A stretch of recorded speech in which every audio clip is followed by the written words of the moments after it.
జ్ఞాపకం చేస్తూ ఉంటాం. ఈ కొద్దిగా శుభ్రంగా కనపడటం కొరకు చక్కగా మంచి వస్త్రధరణను ధరించడం జరుగుతూ ఉంటుంది. అయితే మేము ఏదో సంపాదన కొరకు అన్నట్లుగా కొంతమంది ఊహల్లో ఆలోచనలు ఉంటాయి. పౌలు అదే అంటున్నాడు, మేము మోసగాండ్రమై ఉన్నట్లుండి మేము అనగా సేవకులం. అక్కడే రాయబడింది చూడండి, సత్యవంతులము తెలియబడని వారమైనట్లుండి బాగుగా తెలియబడిన వారము. బాగుగా పాస్టర్ గారికి తెలియదులేండి, సేవకులకు తెలియదులేండి.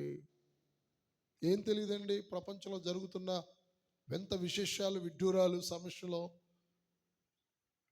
లోకానుసారమైనటువంటి వ్యవహారశీలి తెలియదా?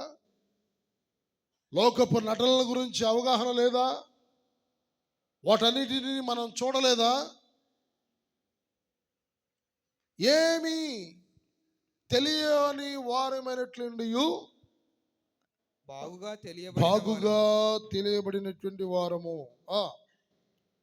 చనిపోవచ్చున్న వారమైనట్లుండి ఇదిగో బ్రతుకుచున్న వారము. కొన్నిసార్లు ప్రయాణ మార్గాలు, నేను నైట్ ఒక విషయం చెప్పాలి.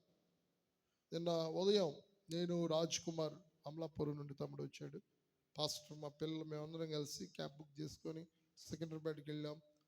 ట్రైన్లో కూర్చున్నాం, వెళ్ళాము.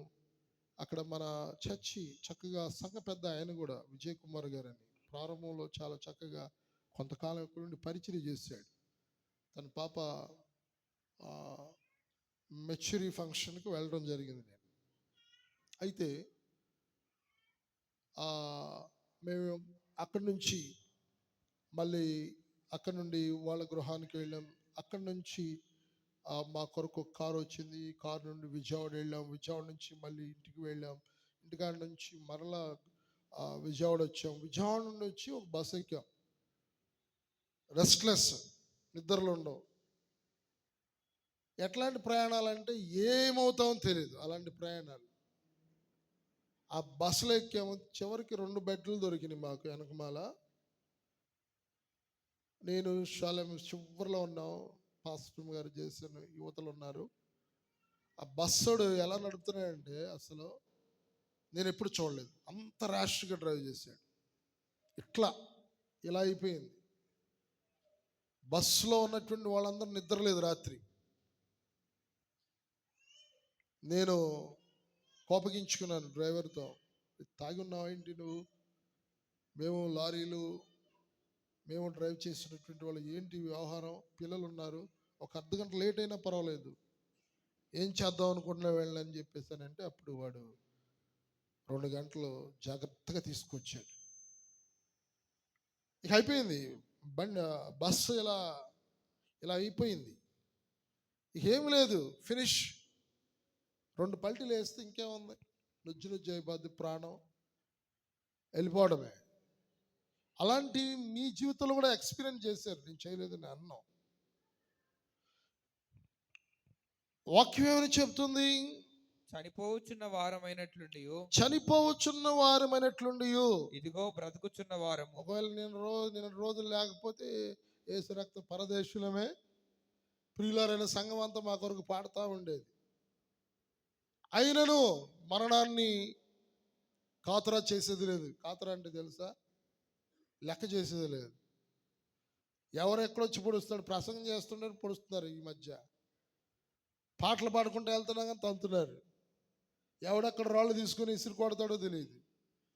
బైక్ మీద వెళుతూ ఎక్కడ డాష్ ఇస్తాడో చంపుతాడో తెలియదు. అలాంటి పరిస్థితులండి సేవకుల బ్రతుకులు. సమ్టైమ్స్ ఫుడ్ ఉండదు, సరైన వస్త్రాలు ఉండవు, ప్రయాణపు ఖర్చులు ఉండవు. దేవుడికి స్తోత్రం కలుగును గాక. Praise the Lord. ఏమీ ఉండదు ఒక్కోసారి, ఆయనను అన్ని కలిగిన వారు. ఆమేన్. సరే, ఇంకేమనుంది అక్కడ చూడనా? శిక్షింపబడిన వారమైనట్లుండి చంపబడని వారము. చాలాసార్లు శిక్షలు, అవమానాలు, నిందలు, సమస్యలు బంధించుతున్నట్లుగా ఓరవలేని తనంతో ఉన్నటువంటి మనుషులందరూ ఏకపించి మనల్ని దెబ్బతీయాలని చూస్తూ ఉంటారు. దుర్మార్గులు, ఇబ్బంది పరిచేటువంటి వాళ్ళు ఉంటారు, నీ పక్కనే ఉంటారు వాళ్ళు. నేను నమ్మినట్లుగా ఇంకెవరు నమ్మరేమో అలాంటి స్నేహం చేసే చాలా మందితో. నేను నాకు కలిగినది వాళ్ళకి చేసే వాళ్ళ నుండి నేను ఎక్స్పెక్ట్ చేయలేదు. అలాంటి వాళ్ళు తన తన మడిమెత్తిన సందర్భాలు ఉన్నాయి నా మీద. నా ప్రియ సహోదరులారా, మీ జీవితాల్లో కూడా అది జరిగి ఉండొచ్చు ఒకవేళ. తర్వాత దుఃఖపడిన వారమైనట్లుండి ఎల్లప్పుడూ సంతోషించు వారము, దరిద్రులమైనట్లుండి. ఈ మాటను మీరు బాగా అండర్లైన్ చేసుకోండి. ఈ మాట కొరకు ఇదంతా చదివిస్తున్నాను. దరిద్రులమైనట్లుండి అనేకులకు ఐశ్వర్యము కలిగించు వారము, ఏమీ లేని వారం అయినట్లుండి సమస్తము కలిగిన వారము. చప్పలు కొడుతూ ప్రభువుని మహిమపరచండి. దరిద్రులమైనట్లుండి సరైన రూపురేఖలు ఉండవు, సరైన వస్త్రధారణ ఉండదు, వెనకమాలు చూసుకుంటే బ్యాక్గ్రౌండ్ ఉండదు,